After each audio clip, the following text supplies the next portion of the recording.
Namaskar. Today, Namaskar. I hope you are doing well. Today our topic white blood cell. तो white blood cell कौन से cell होते हैं? WBC, जिनको हम WBC सेल्स बोलते हैं.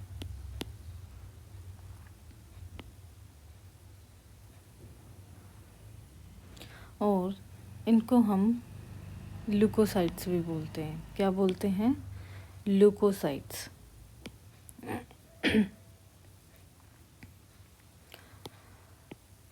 देखो, इम्पोर्टेंट है, इसमें से कुछ क्वेश्चंस एग्ज़ाम में आ सकते हैं. चैप्टर ये इम्पोर्टेंट, जैसे आरबीसी इम्पोर्टेंट है आपका, वैसे ही आपका ये चैप्टर इम्पोर्टेंट है.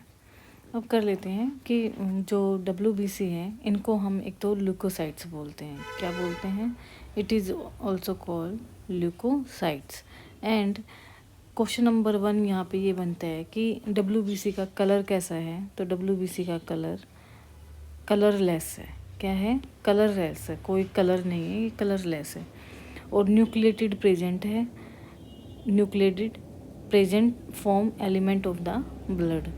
ग्रीक वर्ड में ल्यूको इस तरीके से लिखा जाता है. ल्यूकोज का मीन्स क्या है ग्रीक वर्ड में? वो है white.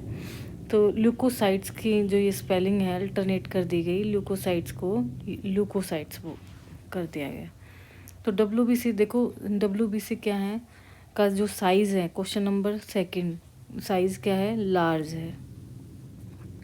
WBCs are larger in size and lesser in number.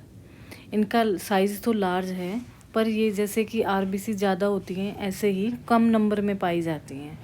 These cells are important like RBC. जैसे RBC हमारे लिए इम्पोर्टेंट है, ऐसे ही ये सेल्स हमारे लिए इम्पोर्टेंट है. Role in defence mechanism of body. तो अब सबसे पहले जो WBC हैं, वो उनका रोल क्या है हमारी बॉडी के अंदर, ब्लड के अंदर? वो डिफेंस मैकेनिज्म का रोल अदा करती हैं. ठीक है. डिफेंस का मतलब क्या है कि हमारी बॉडी को प्रोटेक्ट करना और किसी इन्वेडर्स या और फॉरेन पार्टिकल से हमें बचाना. क्योंकि हम देखो, हमारी बॉडी ऐसा तो है नहीं कि बिल्कुल सारी चीज़ें अच्छे से अच्छी चीज़ें खाती है. बहुत बॉडी में बहुत सारे ऐसे पार्टिकल्स अंदर जाते हैं, और इंटरनल जो डिस्ट्रॉय होते हैं पार्टिकल, वो भी उनसे भी प्रोटेक्ट करते हैं ये सेल्स. तो एक ये मान लो कि ये एक हमारा इम्यून सिस्टम है जो कि फाइट करता रहता है हमारी बॉडी के साथ. Role in defence mechanism of body and protect the body from invading organism by acting like soldiers. तो आपका क्वेश्चन नंबर यहाँ पे 3 ऐसे बन सकता है कि सोल्जर्स की तरह वर्क करने वाले कौन से सेल्स हैं. तो ये पूछ लिया जा सकता है. तो वो बताने हैं आपके कौन से सेल हैं. वो हैं हमारे WBC. अब देखो, कंपैरिजन आया है. कंपैरिजन तो आपको बाय नॉलेज भी पता होना चाहिए. RBC से ये क्या है? लार्ज हैं. इनकी जो शेप है, देखो RBC की शेप क्या थी? ये स्फेरिकल शेप थी. ठीक है. पर इनकी जो शेप है वो इरेगुलर शेप है. ये इनके अंदर न्यूक्लियस प्रेजेंट होता है. पर RBC में जैसे जैसे RBC पूरा मैच्योर होता है, वैसे वैसे न्यूक्लियस डिसअपियर हो जाता है. ये मैनी टाइप्स के आपको दिखाई देंगे. Granules are present in some times of WBC. And life span is RBC का लॉन्गर होता है, और WBC का जो लाइफ स्पैन है ये शॉर्टर होता है. अब कर लेते हैं हम क्लासिफिकेशन. क्लासिफिकेशन 2 टाइप से हैं, granulocytes and agranulocytes. Granulocytes means heavy granules, और a granulo means non granulocytes. Depend upon the staining property of granules. And देखो, ये 3 टाइप्स के हैं. ठीक है. Granulocytes are 3 types: neutrophils, eosinophils and basophils. So neutrophils में both granules taking both acidic and basic stain, eosinophil granules taking acidic stain और basophils with granules taking basic stain. देखो जो जो चैप्टर होते हैं ना, एक चैप्टर है ये WBC का, तो इसमें फिजियोथेरेपी के कुछ अलग क्वेश्चन बन सकता है, ठीक है। लैब वालों का थोड़ा इसमें टफ बन सकता है, और फार्माकोलॉजी का बिल्कुल लास्ट जो अप्लाइड फिजियो है उसके बाद जो ड्रग्स देते हैं उनसे क्वेश्चन बन सकते हैं हमारे। ये पूछ लिया जा सकता है ग्रेनुलोसाइट्स कौन से हैं, क्वेश्चन नंबर यहाँ पे 4th बन सकता है और यहाँ पे 5th बन सकता है आपका, कि ग्रेनुलोसाइट्स कौन से होते हैं और ए ग्रेनुलोसाइट्स कौन थे। तो न्यूट्रोफिल्स, इस्नोफिल, बेसोफिल्स क्या है हमारे ग्रेनुलोसाइट्स, और मोनोसाइट्स और लिम्फोसाइट्स हमारे ए ग्रेनुलोसाइट्स हैं। अब करते हैं morphology of white blood cells. So morphology है neutrophils which are also known as, question number 6, कि न्यूट्रोफिल्स को और क्या कहा जाता है। न्यूट्रोफिल्स को और हम पोलीमॉर्फ बोलते हैं। क्या बोलते हैं?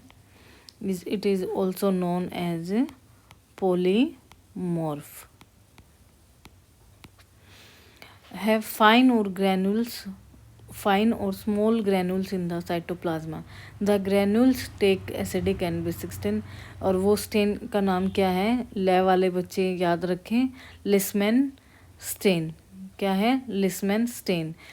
जो भी पास आउट हो चुके हैं फिजियोलॉजी की, जब प्रैक्टिकल होती हैं तो ये लिस्मैन स्टेन सब यूज़ करते हैं, तो ये वही स्टेन है। इसमें जो न्यूक्लियस होगा वो मल्टी लोब होगा। Number of the lobes in nucleus depend upon the age of cell. In younger cells the nucleus is not lobed. जो जवान सेल होगा ना, यंग सेल होगा, वो nucleus is not lobe.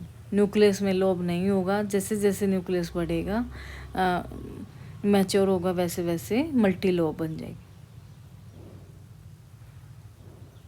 Neutrophils the nucleus has, older में 2 से 5 lobe होते हैं। लैब टेक्नीशियन वाले बच्चे ज़रूर ध्यान दें, ठीक है, उनसे ये क्वेश्चन बन सकते हैं।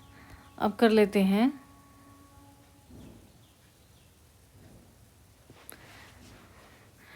WBC और RBC। ये टेबल इम्पोर्टेंट है। देखो कलरलेस है WBC का, और RBC का जो कलर है वो है रेड कलर। नंबर WBC 4000 से 11000 क्यों, और RBC 4.5 to 5.5 million Q MM। Size इनका लार्जर होता है, इनका स्मॉलर होता है। शेप इनकी इरेगुलर होती है, इनकी disc shape and biconcave shape. Nucleus present होता है इसमें एब्सेंट होता है। Granules present in some time, इसमें एब्सेंट होते हैं।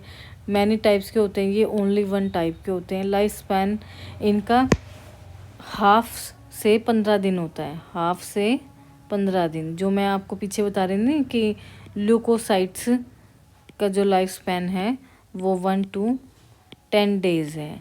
तो यहाँ पे आपको किसी भी तरह से एग्जामिनर दे सकता है, हाफ to 15, 1 to 10, ठीक है, 1 to 12, इस तरीके से दे सकता है आपको। तो आपको ये 2 आपके करेक्ट हैं। कई बार ऐसे 1 to 10 ना दे के उसमें 10 नहीं मिलेगा तो 12 दे देंगे, 1 to 15 दे देंगे डायरेक्ट। तो ये आपको खुद देखना पड़ेगा कि एग्जामिनर किस टाइप से आपको क्वेश्चन पूछ रहा है।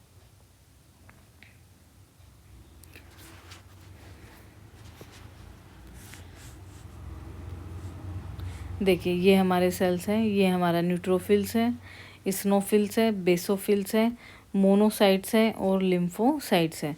तो जो लैब वाले बच्चे हैं और ब्लड बैंक वाले बच्चे हैं, उनमें ये पिक्चर दी आ सकती हैं और फिर पूछ लेंगे कि ये पिक्चर किसकी है, तो वो ध्यान से देख लें। फिजियोथेरेपी और वाले जो बच्चे हैं उनमें नहीं आएंगे पिक्चर्स, ऐसे नहीं देंगे। अब कर लेते हैं न्यूट्रोफिल्स आर। अब नेचर पूछ सकते हैं कि न्यूट्रोफिल्स का नेचर क्या है। तो न्यूट्रोफिल्स का जो नेचर है वो है एमीबॉइड इन नेचर। अमीबा जो होता है ना, एमीबॉयड इन नेचर के हमारे न्यूट्रोफिल्स हो सकते हैं। क्वेश्चन नंबर यहाँ पे आपका बनता है 6। अब करते हैं स्नोफिल्स। स्नोफिल्स क्या है? लार्ज ग्रैनुल्स होते हैं एंड स्टेन पिंक और रेड विद ईओसिन। स्टेन कौन सा यूज़ किया जाएगा? पिंक और रेड विद ईओसिन यूज़ करेंगे। न्यूक्लियस इसमें जो न्यूक्लियस वो बाइलोप्ड होगा और इनकी शेप जो होगी वो स्पेक्कल शेप होगी। स्पेक्टेकल का मीन्स होते हैं जो स्पेक्स होते हैं, जिसको हम स्पेक्स आँखों पे लगाते हैं ना, स्पेक्स चश्मे, उस शेप में होंगी। देखो यहाँ देख भी सकते हो इस तरीके से, मैं यहाँ बना ही देती हूँ।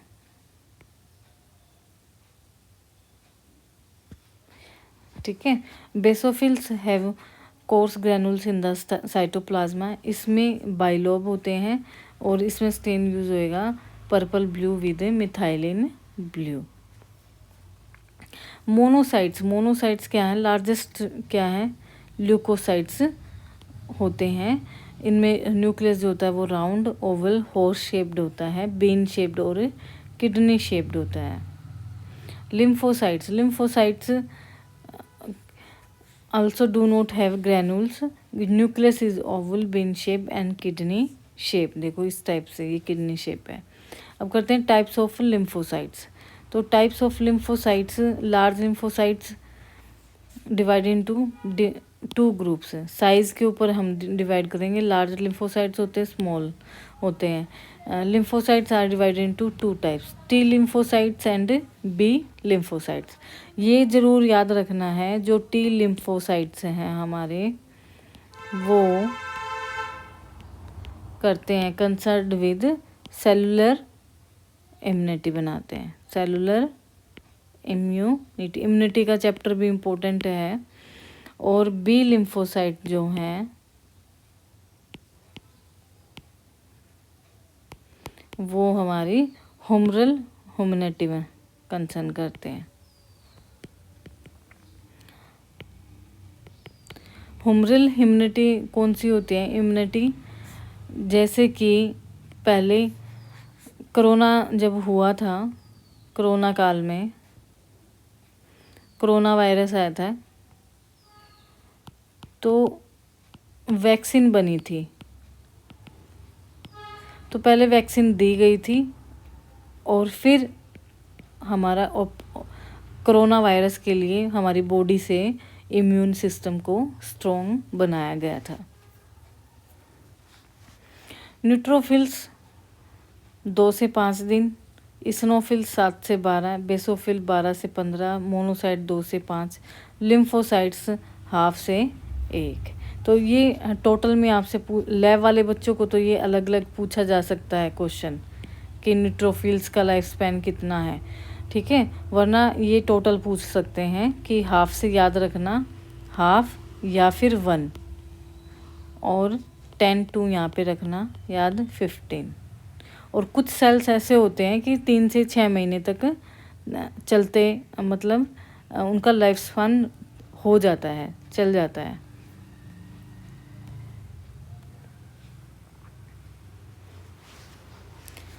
पड़े रहते हैं 3 से 6 महीने तक बॉडी के अंदर। अब करते हैं normal white blood cell count. तो नॉर्मल जो वाइट ब्लड सेल है, ये क्वेश्चन आ चुका है पहले, फिजियो के एग्ज़ाम में आ चुका है। तो आपको ये याद रखना है 4000 से 11 mm ऑफ ब्लड। अब कर लेते हैं जो मेन इम्पोर्टेंट है, ल्यूकोसाइटोसिस, ल्यूकोपीनिया, ग्रेनुलोसाइटोसिस, ग्रेनुलोपीनिया, ग्रेनुलोसाइटोसिस। देखो आप है ना ऐसे तो ना कंफ्यूज हो जाओगे, तो आपको सबसे पहले क्या करना है, साइटोसिस का मीन्स क्या है और पीनिया का मीन्स क्या है, आप बस यही याद करोगे। तो साइटोसिस का मीन्स है कि इंक्रीज होना, साइटोसिस इंक्रीज, और पीनिया का है डिक्रीज होना। साइटोसिस में इंक्रीज हो जाते हैं और पीनिया में डिक्रीज हो जाए। बस आपको इतना ही याद करना और कोई कुछ याद करने की ज़रूरत नहीं है, अपने आप आंसर दे देंगे। साइटोसिस इंक्रीज और पीनिया डिक्रीज। अब ये कहता है ल्यूकोसाइटोसिस में क्या हो जाएगा, इंक्रीज इन टोटल WBC। क्या हो जाएंगे, increase in total WBC count. Penia में डिक्रीज इन टोटल WBC। ठीक है। Leukopenia is generally use for pathological condition only. सिर्फ ये जो ल्यूकोपीनिया है ये पैथोलॉजिकल कंडीशन में ही हो सकती है। Granulocytosis means abnormal increase in number of granulocytes. Abnormal reduction means decrease in number of granulocytes. Granulocytosis, lack of granulocytes.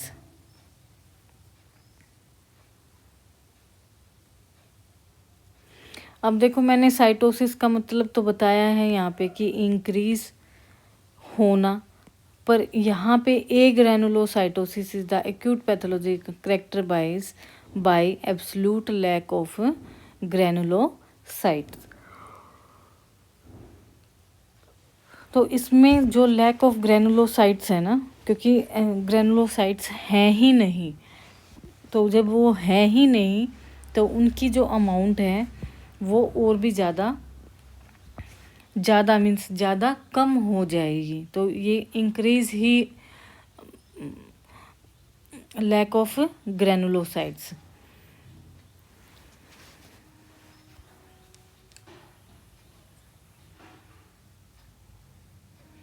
अब कहते हैं फिजियोलॉजिकल वेरिएशन मीन्स भिन्नता।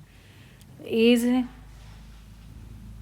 ये लैब वाले बच्चे याद करेंगे, ठीक है, उनके लिए बहुत ज़रूरी है।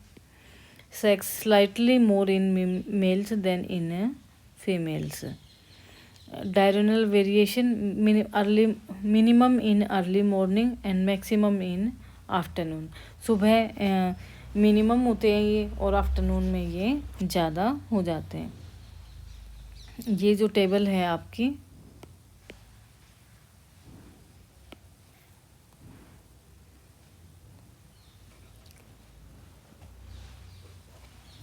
ये टेबल बच्चे अपना याद कर लेंगे और इनके ना ऐसे याद नहीं होंगे, ये आपको ना इनके टेबल्स निकाल के प्रिंट निकाल के और अपने आपका जो स्टडी टेबल है या आप ज़्यादा से ज़्यादा टाइम जहाँ व्यतीत करते हैं वहाँ पे इनको लगा लो और रोज़ाना डेली आपकी आँखों पे लगे रहेंगे, देखते रहेंगे आपकी आँखें, तो अपने आप लर्न हो जाएंगी।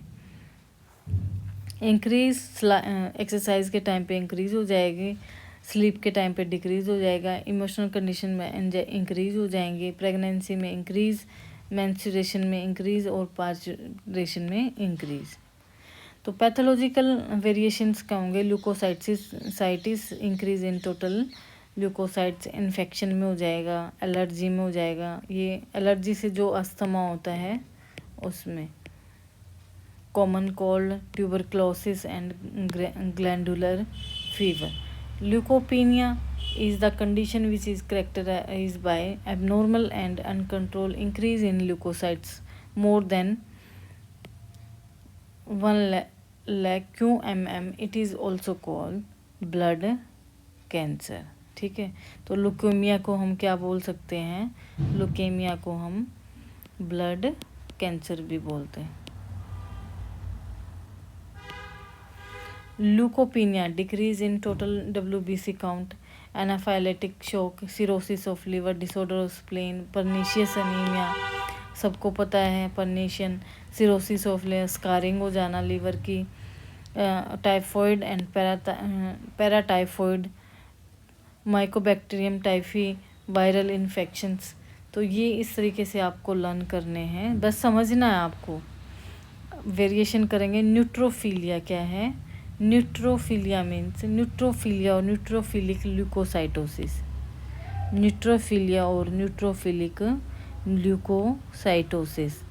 इंक्रीज इन न्यूट्रोफिलिक काउंट, क्या हो जाएगा, increase in neutrophilic count acute infections, metabolic disorder, injection of foreign protein.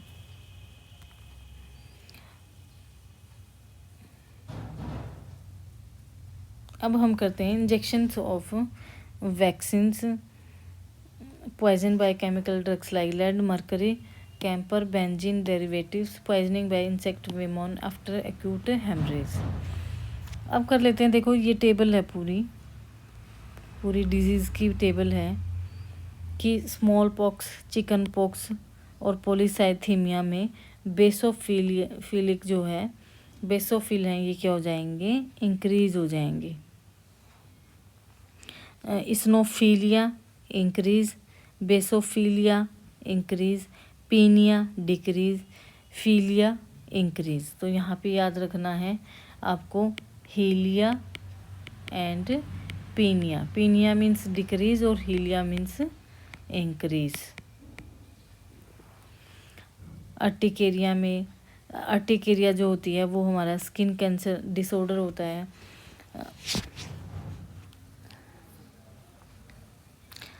Syphilis हमारी सेक्सुअल ट्रांसमिटेड डिजीज़ होती है.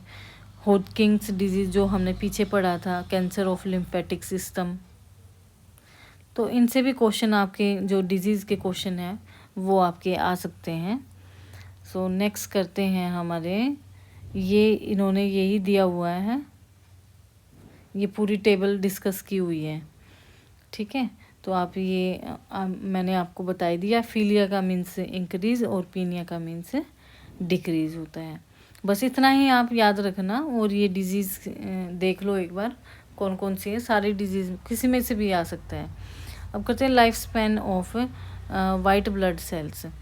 तो life span of WBC is not constant. देखो लाइफ स्पैन ऑफ WBC जो है नॉट कांस्टेंट नहीं है, जैसे कि RBC की है. Demand in the body and their function, जिसकी जैसी बॉडी होगी, फंक्शन होगा, उसकी वैसी ही लाइफ स्पैन होगी WBC की. Short as half a day, it may be long as 3 to 6 month. 3 से 6 महीने तक भी चल सकते हैं. वैसे हाफ से 10 to 15 days. Properties of white blood sales. Properties क्या हैं, देखो प्रॉपर्टीज़ है वाइट की. डाईपैडेसिस. डाईपैडेसिस का मीन्स क्या है, leukocyte squeeze through the narrow blood vessels. Diapedesis को याद रखना कि जो हमारे ल्यूकोसाइट्स हैं वो दब जाते हैं. किससे, हमारे जो ब्लड वेसल्स हैं ना, नैरो ब्लड वेसल्स हैं, उनसे हमारे जो WBC हैं वो स्क्वीज हो जाते हैं. एमीबॉइड मूवमेंट किसको बोलेंगे, neutrophils, monocytes and lymphocyte show amoebic movement. कौन सी movement, amoebic movement. Characterize by protrusion of the, protrusion का मीन्स यहाँ पे क्या है कि प्रोट्रूड होना, ठीक है. देखो ये जो है ये हमारी आर्टरी है और ये हमारा सेल है. तो अगर ये नैरो होगी हमारी आर्टरी तो ये क्या होएगा, निकल जाएगा, ठीक है, प्रोट्रूड हो जाएगा. ये जो हमारा WBC है, यहाँ से कंप्रेशन आएगी, यहाँ से कंप्रेस, तो ये निकल जाएगा बाहर, ऐसे निकल जाएगा, पिचक जाएगा जिसको बोलेंगे. तो इसको बोलते हैं protrusion. And change in the shape, और शेप अपने आप चेंज हो जाएगी. कीमोटैक्सिक क्या है, attraction of WBC toward the injury tissue by chemical substance release at the site of injury. जैसे ही कहीं पे भी चोट लगती है, किसी भी एरिया पे चोट लगती है, तो जो हमारे केमिकल सब्सटेंसेस हैं वो रिलीज़ हो जाते हैं. और रिलीज़ होके कहाँ कलेक्ट हो जाएंगे, वो हो जाएंगे हमारे WBC को अट्रैक्ट करेंगे और उन WBC को वहाँ पे केमिकल सब्सटेंस को रिलीज़ करवा के और जहाँ इंजरी हुई है वहाँ पे इकट्ठा हो जाएंगे. नेक्स्ट करते हैं फैगोसाइटोसिस पता है, न्यूट्रोफिल्स हमारे क्या हैं, फैगोसाइटोसिस एंड मोनोसाइट्स हैं जो इंगल्फ करते हैं foreign bodies by means of phago. Engulf means निगलना, खाना। WBC play an important role in defence mechanism. जैसे हमारे जो हमारा भारत है, हमारा प्यारा भारत, ठीक है, हमारा भारत नहीं, हमारा प्यारा भारत जो है,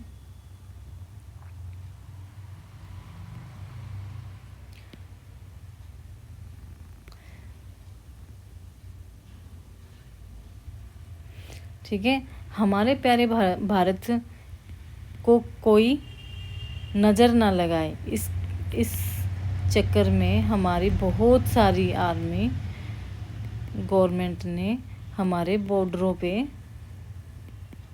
छोड़ रखी है कि कोई भी हमारे बॉर्डर को भारत देश में एंटर ना कर पाए।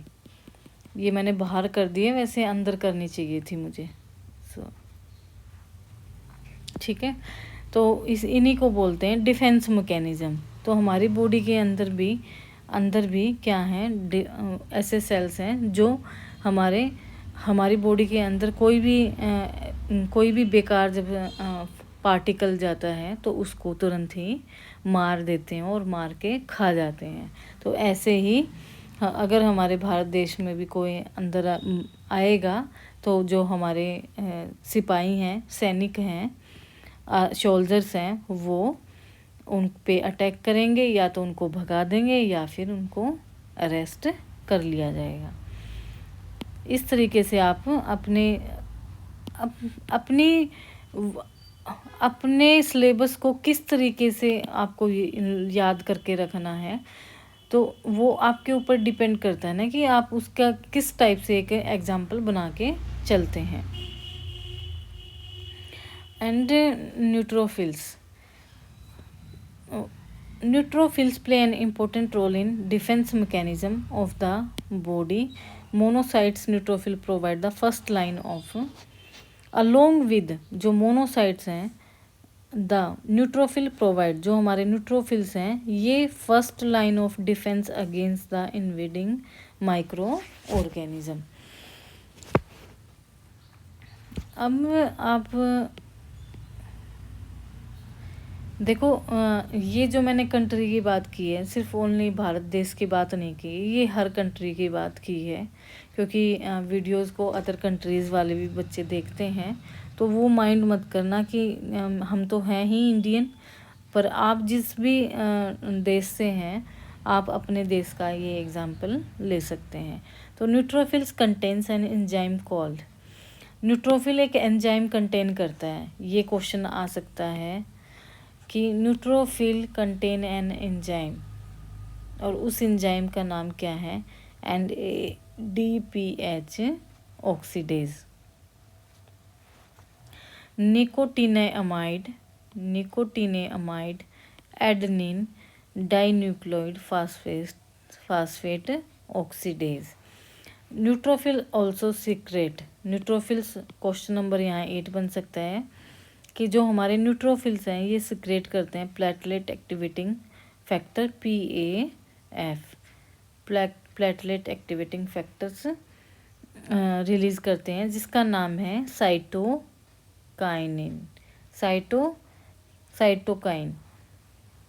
It accelerates the aggregation of platelets during injury to the blood vessel, resulting in prevention of, ये फैक्टर क्या प्रिवेंट करता है, ये फैक्टर प्रिवेंट करता है एक्सेस लॉस ऑफ ब्लड। जैसे इंजरी होती है कि कम से कम ब्लड लॉस हो, उसको ये प्रिवेंट करते हैं platelet activating factor. Mechanism of action of neutrophils, neutrophils are produce from the progenitor cells. जो न्यूट्रोफिल्स हैं ये हम कौन से सेल प्रोड्यूस करेंगे, प्रोजीनेटर सेल यूज़ करेंगे। देखो जो न्यूट्रोफिल्स हैं लार्ज नंबर में कहाँ प्रेजेंट हैं, उनकी साइट क्या है, ब्लड के अंदर।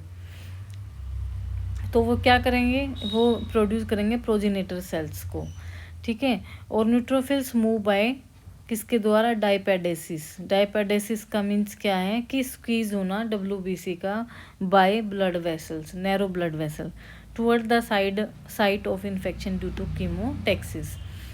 कीमोटैक्सिस का मीन्स क्या था कि कीमोटैक्सिस में केमिकल सब्सटेंस रिलीज हो रहा है। Chemotaxis occur due to attraction by, attraction होगी WBC के साथ और किसके द्वारा? Chemical substance called chemoattractant. क्या बोलेंगे हम इसको? Chemoattractant. Respiratory bast.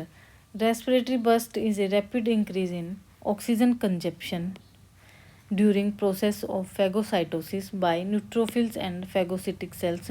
इसका नाम याद रखना बस कि जो न्यूट्रोफिल है वो कौन सा एंजाइम रिलीज करता है? वो करता है NADPH, nicotinamide adenine dinucleotide phosphate.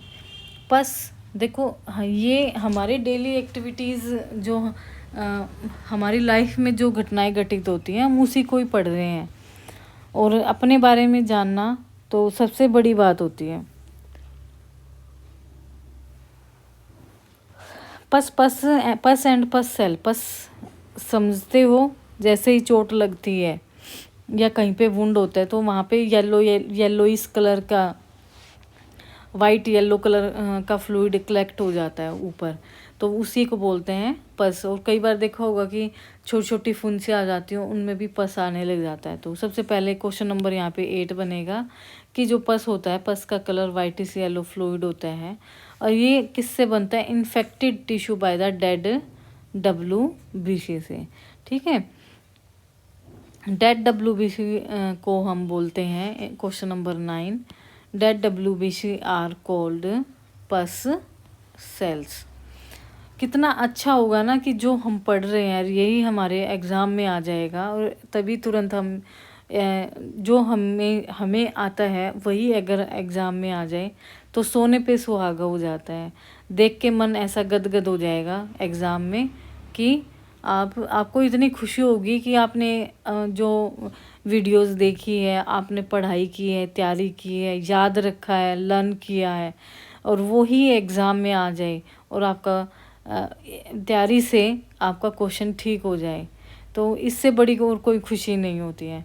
मुझे पता है मैंने जितनी तैयारी की है, मैंने जितने एग्ज़ाम दिए हैं और उनमें कितना करके आई थी और कितना किया था, वो मुझे अच्छे से पता है। जो मैंने गलती की है वो भी मुझे अपनी गलती का पता है।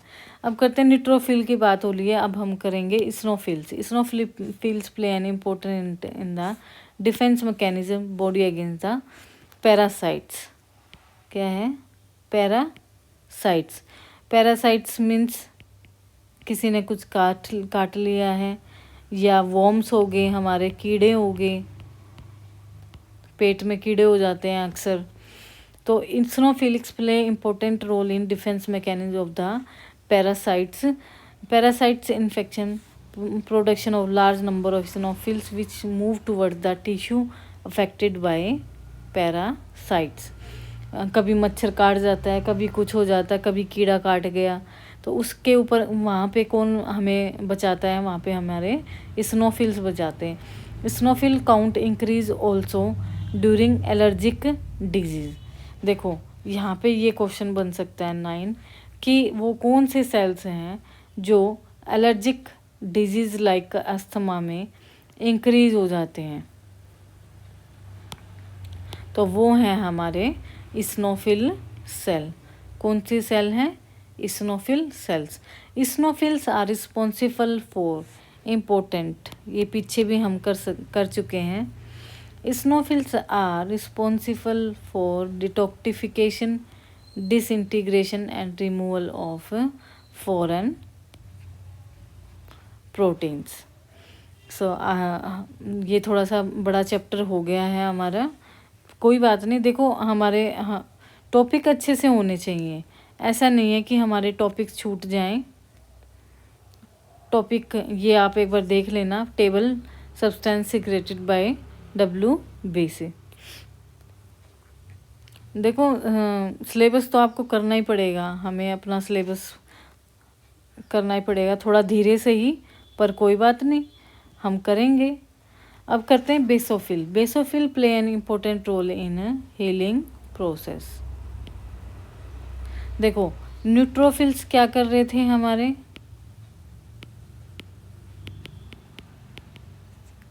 Protect invader foreign particle.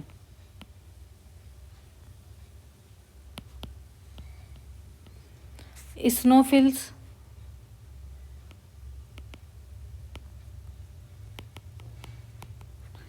स्नोफिल्स हमारे डिटॉक्सिफिकेशन, पता नहीं मुझे ऐसा लग रहा है कि यहाँ से अब की बार भी क्वेश्चन आएंगे। Disintegration and protect foreign particle.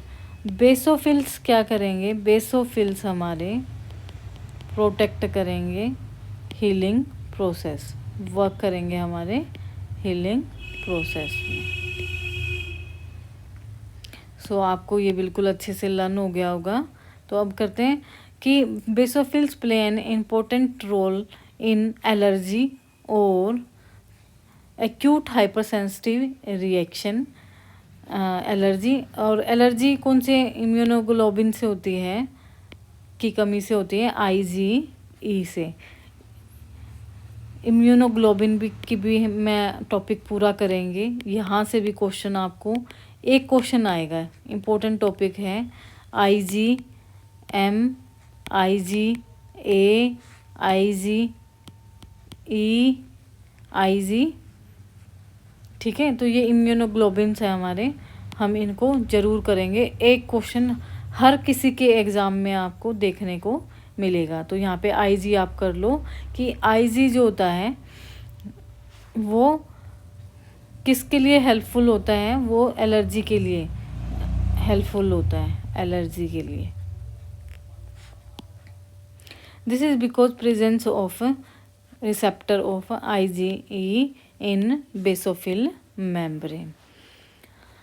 अब जो mechanism action of basophil, heparin is essential to prevent. ये याद रखो कि हिपैरिन क्या काम करता है। Heparin prevent the intravascular blood clotting में हमारी हेल्प करता है। Cytokinin such as an interleukin 4 accelerates inflammatory response. सबसे पहले तो साइटोकाइनिन एज ए इंटरल्यूकिन 4 है जो किल करता है इन्वेडिंग ऑर्गेनिजम्स को। मास्ट सेल कौन से होते हैं, मास्ट सेल हमारे लार्ज टिश्यू सेल होते हैं जो रिजेंबल करते हैं बेसोफिल से, ठीक है। ये cell usually do not enter the blood stream. ये जो सेल्स होते हैं ये ब्लड स्ट्रीम में एंटर नहीं कर सकते, पर ये कहाँ प्रेजेंट होते हैं, ये हमारे स्किन में, म्यूकोजा ऑफ लंग्स में, and digestive tract, mouth, conjunctiva, eyes में एंड नोज में, ठीक है। पर ये mast cell not present, do not enter blood stream. Mast cell are develop in the bone marrow. Mast cell जो हैं ये डेवलप कहाँ से होते हैं, ये बोन मैरो से होते हैं। बोन मैरो कौन सी होती है, बोन मैरो ये होती है, चलो ये हम बना लेते हैं टिबिया। तो जो ये अंदर का ये यहाँ पे एक होल होता है ऐसे पूरा, जब हमारी हड्डी टूटती है तो क्या फ्रैक्चर होता है, तो फ्रैक्चर होते ही क्या निकलने लग जाता है, खून निकलने लग जाता है, ब्लड निकलने लग जाता है। तो यही इसी को बोलते हैं, ऐसे होल होता है इसके बीच में, इस होल में क्या प्रेजेंट होता है, बोन मैरो।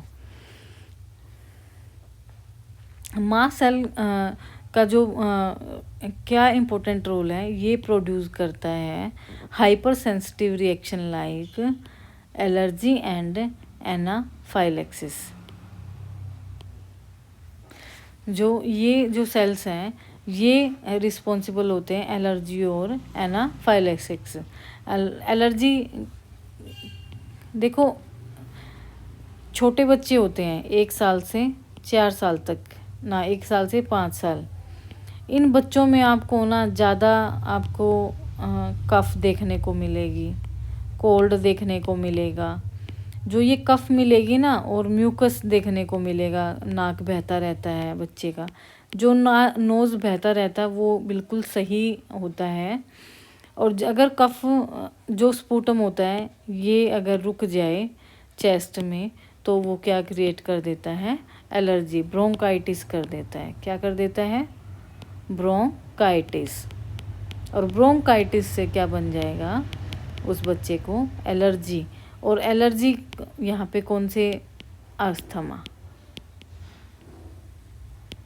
ठीक है, तो जो अस्थमा है ये हाइपर सेंसिटिविटी डिजीज़ है। तो ये हमने कर चुके, जो जो इम्पोर्टेंट है मैं आपको बस वही कराऊंगी। अब बात करेंगे हम अपने मोनोसाइट्स के। Monocytes are the largest cell. कौन से सेल है मोनोसाइट, ये लार्जेस्ट सेल हैं अमंग द ल्यूकोसाइट्स।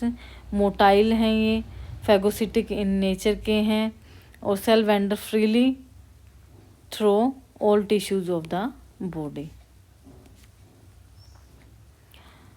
ठीक है, कूफर सेल्स मैंने आपको बताया है, Kupffer cells present in liver, alveolar, lungs and macrophages in spleen में।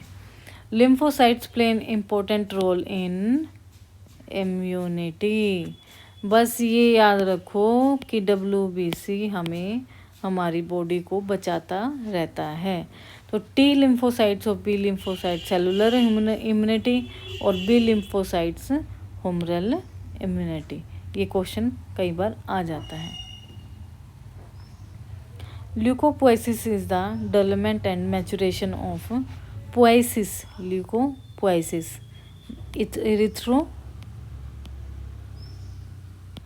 एरिथ्रोपोएसिस है ना, देखो सेम सेम से।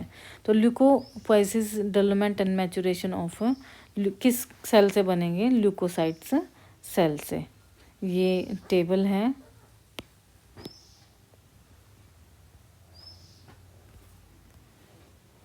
ठीक है। कोर्स वाले बच्चों के लिए ये टेबलें बहुत इंपॉर्टेंट होती हैं क्योंकि उनको रिटर्न एग्ज़ाम देना होता है। सो हमारा जो ये टॉपिक है, जो ल्यूकोपोएसिस हैं ये डेवलपमेंट होंगे, ये किसके द्वारा, hemopoietic growth factor and colony stimulating factor. Stem cell का आपको पता ही है, stem cell is self renewable cells. So thank you so much. जाते जाते लाइक कर दीजिए, सब्सक्राइब और ज़्यादा से ज़्यादा शेयर करें।